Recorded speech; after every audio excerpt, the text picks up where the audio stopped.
അസ്സലാമു നമസ്കാരം എല്ലാവർക്കും നമ്മളെ പുതിയ വീഡിയോയിലേക്ക് സ്വാഗതം.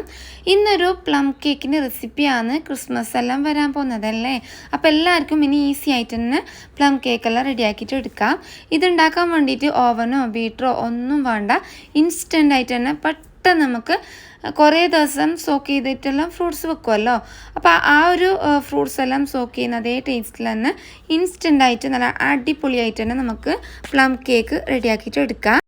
അപ്പോൾ ഈസി മെത്തേഡാണ്, അതേപോലെ തന്നെ കുറേ ചിലവൊന്നുമില്ലാതെ ചെറിയ ചിലവിലാണ് ഈ ഒരു കേക്ക് റെഡിയാക്കിയിട്ട് എടുക്കുന്നത്. അപ്പോൾ നമുക്ക് നേരെ വീഡിയോ നോക്കാം. ഫസ്റ്റ് നമുക്ക് കാരമൽ സിറപ്പ് റെഡിയാക്കിയിട്ട് എടുക്കണം. അപ്പോൾ അതിലേക്ക് വേണ്ടിയിട്ട് 1/2 കപ്പ് ഷുഗർ എടുത്തിന്. ഇനി ഇത് സൈഡെല്ലാം ഒന്ന് മെൽട്ടായിട്ട് വരും. ഒരു 1/2 മിനിറ്റ് കഴിയുമ്പോൾ തന്നെ ഇതുപോലെ ആയി കിട്ടും. ഇനി ഇതൊന്ന് നല്ലോണം ഇളക്കി കൊടുക്കുക. കുറച്ച് സമയത്തിനുള്ളിൽ തന്നെ ഷുഗർ കംപ്ലീറ്റ് മെൽട്ടായിട്ട് വരും. അപ്പോൾ ഈ ഒരു ടൈമിൽ തീയെല്ലാം ഒന്ന് കുറച്ച് വെക്കുക. ഇനി ഷുഗർ കംപ്ലീറ്റ് ഒന്ന് മെൽട്ടായി കഴിഞ്ഞിട്ടാകുമ്പോഴത്തേക്ക് തീയെല്ലാം ഒരു മീഡിയം ഫ്ലെയിമിൽ ആക്കി കൊടുക്കുക. എന്നിട്ടാകുമ്പോഴത്തേക്ക് ഇതുപോലെ കംപ്ലീറ്റ് പത വരും. പത വന്ന് കഴിഞ്ഞാൽ ഇനി 1 കപ്പ് ഞാനിവിടെ ചൂടുവെള്ളമാണ് എടുത്തിട്ടുള്ളത്, അതിലേക്ക് ഒഴിച്ചു കൊടുക്കുക. ഇനി ഇത് നല്ലോണം തിളച്ച് വരട്ട്. ഇനി ഇതിലേക്കാണ് നമ്മൾ ഡ്രൈ ഫ്രൂട്ട്സ് എല്ലാം ഇട്ട് കൊടുക്കുന്നത്. അപ്പോൾ അത് ഞാൻ ഓറഞ്ച് ജ്യൂസിൽ സോക്ക് ചെയ്യാൻ വേണ്ടിയിട്ട് വെച്ചിട്ടുണ്ട്. അതിനതെങ്ങനെയാണെന്നുള്ളത് കാണിച്ചു തരാം.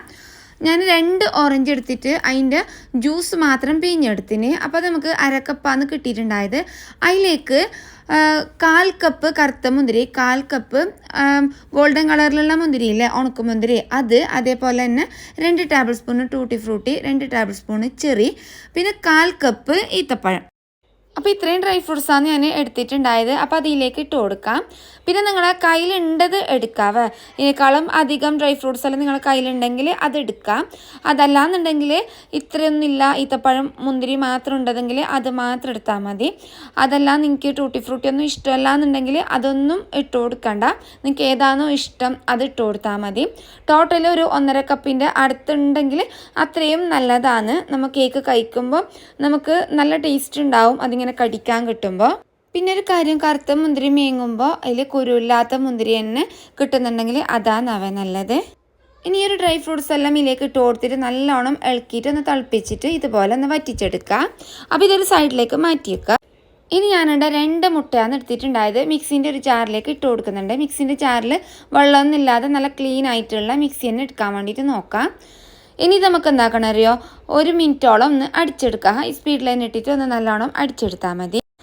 ഇനിയിലേക്ക് പഞ്ചസാരൻ്റെ പൊടിയാണ് ഇട്ട് കൊടുക്കുന്നുള്ളത്. അതെന്തിനറിയോ, ഈ ഒരു പഞ്ചസാര പൊടിക്കുന്ന ടൈമിൽ ഞാൻ ഇതിലേക്ക് 3 ഗ്രാമ്പ്, അതേപോലെ തന്നെ ചെറിയൊരു പീസ് പട്ട, പിന്നെ ജാതിക്കേൻ്റെ ആ ഒരു കുരുവിൻ്റെ ചെറിയൊരു പീസ് അതും ഇട്ട് കൊടുത്തിട്ട് നല്ലോണം പൊടിച്ചെടുത്തിന്. പഞ്ചസാരൻ്റെ ഒന്നിച്ചിട്ട് പൊടിച്ചെടുക്കുന്നുണ്ടെങ്കിൽ നല്ലോണം പൊടിഞ്ഞു കിട്ടും. അപ്പോൾ അതിന് വേണ്ടിയിട്ടാണ്. അപ്പോൾ ആ ഒരു പഞ്ചസാരൻ്റെ പൊടിയും ഇട്ട് കൊടുത്തിട്ട് നല്ലോണം അടിച്ചെടുത്തിന്. ഇനിയിലേക്ക് നമുക്ക് 1/2 കപ്പ് സൺഫ്ലവർ ഓയിലാണ് ഒഴിച്ചു കൊടുക്കാനുള്ളത്. അപ്പോൾ അതും അതേപോലെ തന്നെ 1 ടീസ്പൂണ് വാനില എസൻസും ഒഴിച്ചു കൊടുത്തിട്ട് അതും അങ്ങനെ കുറച്ച് സമയം ഒന്ന് അടിച്ചെടുത്തിന്. ഇപ്പം നമ്മൾ ഡ്രൈ ഫ്രൂട്ട്സിൻ്റെ മിക്സ് കണ്ടില്ലേ, നല്ലോണം ചൂടാറിന്. അതേപോലെ തന്നെ അതിൻ്റെ ആ ഒരു കൺസിസ്റ്റൻസി കണ്ടില്ലേ, അങ്ങനെയാണ് വേണ്ടത്. അധികം കട്ടിയുമല്ല വെള്ളമല്ല. ഇനി അതിലേക്ക് 1/2 ടീസ്പൂണ് ഓറഞ്ച് ജസ്റ്റാണ് ഇട്ട് കൊടുക്കേണ്ടത്. ഇത് നമുക്ക് ഷോപ്പിൽ നിന്ന് മേങ്ങാനും കിട്ടും, അതേപോലെ തന്നെ ഈസിയായിട്ട് നമുക്ക് പുരയിൽ ഉണ്ടാക്കാനും കഴിയും. ഇത് ഞാൻ ഉണ്ടാക്കിയതാണ്. ഇതിൻ്റെ റെസിപ്പി ഞാൻ അടുത്ത് തന്നെ ഇടാം. അപ്പോൾ നിങ്ങളുടെ കയ്യിൽ ഓറഞ്ച് ജസ്റ്റ് ഇല്ലയെന്നുണ്ടെങ്കിൽ ഓറഞ്ചിൻ്റെ തൊലി ഒന്ന് പീൽ ചെയ്തിട്ട് 1 ടീസ്പൂണോളം ഇട്ട് കൊടുത്താലും മതി. അപ്പോൾ അതെല്ലാം ഇട്ട് കൊടുത്തിട്ട് നല്ലോണം മിക്സ് ആക്കിയിട്ട് എടുത്തിന്. ഇനി ഇതിലേക്ക് നമ്മൾ അടിച്ച് വെച്ചിട്ടുണ്ടായ ഒരു മുട്ടൻ്റെ മിക്സ് ഇല്ലേ, അത് ഒഴിച്ച് കൊടുത്തിട്ട് ഇനി ഇത് നല്ലോണം തന്നെ ഒന്ന് മിക്സ് ആക്കിയിട്ട് എടുക്കുക. അപ്പോൾ അങ്ങനെ ആ ഒരു മുട്ടൻ്റെ മിക്സും ഡ്രൈ ഫ്രൂട്ട്സും എല്ലാം നല്ലോണം ഒന്ന് മിക്സ് ആക്കിയിട്ട് എടുത്തിന്. ഇനി നമുക്ക് ഡ്രൈ ഇൻഗ്രീഡിയൻസ് എല്ലാം ഒന്ന് അളന്നെടുക്കാം. അപ്പോൾ ഞാനിവിടെ 1/4 കപ്പ് മൈദ എടുത്തിന്. അതേപോലെ തന്നെ 1/4 ടീസ്പൂണ് ബേക്കിംഗ് പൗഡറും 1/2 ടീസ്പൂൺ ബേക്കിംഗ് സോഡയും 1/4 ടീസ്പൂണിൻ്റെ പാതിയായിട്ട് ഉപ്പും ഇട്ട് കൊടുത്തിന്. ഇനി ഇത് ഞാൻ എന്താക്കുന്ന അറിയോ, അരിപ്പയിലേക്ക് ഇങ്ങനെ ഇട്ട് കൊടുത്തിട്ട് ഒന്ന് അരിച്ചെടുക്കുന്നതാണ്. നിങ്ങൾക്ക് വേണമെന്നുണ്ടെങ്കിൽ വേറൊരു പാത്രത്തിലേക്ക് 3 വട്ടമായിട്ട് അരിച്ചെടുക്കുക. അതാവുമ്പോൾ ഒന്നും കൂടി നല്ലതാണ്. അതല്ലാന്നുണ്ടെങ്കിൽ ഇതുപോലെ തന്നെ ഒന്ന് അരിച്ചെടുത്തിട്ട് ഒരു സ്പാച്ചുലയോ വിസ്കോ വെച്ചിട്ട് ഇതുപോലെ നല്ലോണം ഒന്ന് മിക്സ് ആക്കിയിട്ട് എടുത്താലും മതി. എല്ലാം നല്ലോണം മിക്സായിട്ട് എല്ലാ ഭാഗത്തേക്കും ഒരേപോലെ ബേക്കിംഗ് പൗഡറും സോഡയും അതേപോലെ തന്നെ നമ്മളെ മൈദ എല്ലാം കിട്ടണമെന്ന് മാത്രം. ബാക്കിയുള്ള 1/4 കപ്പ് മൈദയല്ലേ, ടോട്ടൽ 1/4 കപ്പ് മൈദ അല്ലേ എടുത്തത്. അതിൽ 1/4 കപ്പ് മൈദയിലേക്ക് ഞാൻ നമ്മൾ നട്ട്സ് എല്ലാം ഇട്ടെടുത്തിട്ട് ഒന്ന് മിക്സ് ആക്കിയിട്ട് വെച്ചിട്ടുണ്ടായിന്. അങ്ങനെ മിക്സ് ആക്കിയിട്ട് നട്ട്സ് ഇതുപോലെ ബാറ്ററിലേക്ക് ഇട്ട് കൊടുത്തിട്ടുണ്ടെങ്കിൽ നമ്മൾ കേക്ക് റെഡി ആയിട്ട് വരുന്ന സമയത്ത് എല്ലാ ഭാഗത്തും ഒരേപോലെ ആയിട്ട് കിട്ടും. അതല്ലാന്നുണ്ടെങ്കിൽ അടിഭാഗത്തെ ആയിട്ട് പോവുക. അപ്പം അതിന് വേണ്ടിയിട്ടാണ് ഈ ഒരു ടൈമിൽ ഇതുപോലെ ഒന്ന് മിക്സ് ആക്കിയിട്ട് എടുക്കുന്നത്. ഇനി നമുക്കിതൊരു ബേക്കിംഗ് ടിന്നിലേക്ക് ഒഴിച്ചു കൊടുക്കാം. ബേക്കിംഗ് ടിന്ന് വേണമെന്ന് നിർബന്ധമൊന്നുമില്ല, സ്റ്റീലിൻ്റെ ഏതെങ്കിലും ഒരു പാത്രം എടുത്താലും മതി. അതിൻ്റെ സൈഡിലേക്കും അടിഭാഗത്തെല്ലാം ആയിട്ട് നമ്മൾ ബട്ടർ പേപ്പറില്ലേ അത് ഇട്ട് കൊടുത്തിട്ട് ഏത് പാത്രത്തിൽ വേണമെങ്കിലും ഈ ഒരു കേക്ക് റെഡിയാക്കിയിട്ട് എടുക്കുക. ഞാനിവിടെ കേക്ക് ടിന്നാണ് എടുത്തിട്ടുള്ളത്. 6 ഇഞ്ചിൻ്റെ 2 ടിന്ന് എടുത്തിന്. അതല്ലാന്നുണ്ടെങ്കിൽ 7 ഇഞ്ചിൻ്റെ 1 ടിന്ന് എടുത്താലും മതി.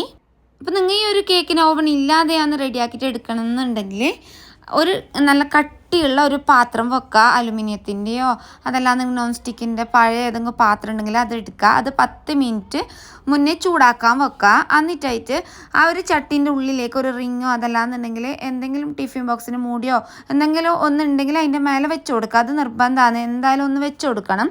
എന്നിട്ടായിട്ട് ഈ ഒരു പാത്രം ഇറക്കി വെച്ചിട്ട് നല്ല നേരെ തന്നെ ഒന്ന് മൂടി വെക്കണം. എന്നിട്ടായിട്ട് അതിൻ്റെ മേലെ വെയിറ്റുള്ളൊരു സാധനം വെച്ച് കൊടുക്കുക. ഇനി അതിൻ്റെ ഫ്ലെയിമില്ലേ മീഡിയത്തിലാക്കിയിട്ട് 25-30 മിനിറ്റ് അങ്ങനെ തന്നെ വെക്കുക. അത് കഴിഞ്ഞിട്ട് ഒന്ന് ചെക്ക് ചെയ്ത് നോക്കുക. വെന്തിട്ടില്ലെങ്കിൽ പിന്നെ ഒരു 10 മിനിറ്റ് ലോയിലാക്കിയിട്ട് വെച്ചാൽ മതി. കറക്റ്റ് ബേക്കായിട്ട് കിട്ടും. ഓവനിലാണ് ചെയ്യുന്നതെങ്കിൽ 160 ഡിഗ്രിയിൽ 30-35 മിനിറ്റ് വെച്ചാൽ മതി. അപ്പോൾ നമ്മൾ കേക്കെല്ലാം റെഡിയായി. കേക്കിൻ്റെ ടെക്സ്ചർ കണ്ടില്ലേ, അടിപൊളിയാണ്. കേക്കിന് ടേസ്റ്റ് ഒരു രക്ഷയുമില്ല. പിറ്റേ ദിവസം തിന്നുമ്പോൾ ഒരു കറക്റ്റ് ടേസ്റ്റ് കിട്ടുന്നത്. അപ്പോൾ എന്തായാലും ഒരിക്കലെങ്കിലും ഉണ്ടാക്കിയിട്ട് നോക്കാം. ഈസി അല്ലേ, വലിയ പണിയൊന്നുമില്ലല്ലോ, ആർക്ക് വേണമെങ്കിലും ഉണ്ടാക്കിയിട്ട് എടുക്കാമല്ലോ. അപ്പോൾ ഒരിക്കലെങ്കിലും ട്രൈ ആക്കിയിട്ട് നോക്ക്. അതേപോലെ തന്നെ ക്യാരറ്റ് ഡേറ്റ്സ് കേക്കില്ലേ, അതിൻ്റെ റെസിപ്പിയും ചെയ്തിട്ടുണ്ട്. അപ്പോൾ അതും ഞാൻ ഇൻഷാല്ലാ അടുത്ത് തന്നെ അപ്ലോഡ് ആക്കാം. പിന്നെ ഇത് എഗ്ലെസ് പ്ലം കേക്കാണ്, അതിൻ്റെ റെസിപ്പിയും ഞാൻ അടുത്ത് തന്നെ ഇടാം ഇൻഷാല്ലാ. അപ്പോൾ ഇന്നത്തെ റെസിപ്പി വീഡിയോ ഇത്ര തന്നെയാണ്. നിങ്ങൾക്ക് എല്ലാവർക്കും വീഡിയോ ഇഷ്ടപ്പെട്ടിട്ടുണ്ടാവും വിചാരിക്കുന്നത്. ഇഷ്ടപ്പെട്ടിട്ടുണ്ടെങ്കിൽ എന്തായാലും ലൈക്ക് ആക്കാൻ മറക്കണ്ട. അതേപോലെ സബ്സ്ക്രൈബ് ആക്കാത്തൊരു വീഡിയോ കാണുന്നുണ്ടെങ്കിൽ ഒന്ന് സബ്സ്ക്രൈബ് ആക്കിയിട്ട് സപ്പോർട്ടും ആക്കിയത്. അപ്പോൾ ഇൻഷാല്ലാ നമുക്ക് അടുത്ത നല്ല നല്ല വീഡിയോസായിട്ടും റെസിപ്പി വീഡിയോ ആയിട്ടും വ്ളോഗായിട്ടും എല്ലാം കാണാം നമുക്ക്. അപ്പോൾ എല്ലാവരോടും take care friends, bye bye, thank you.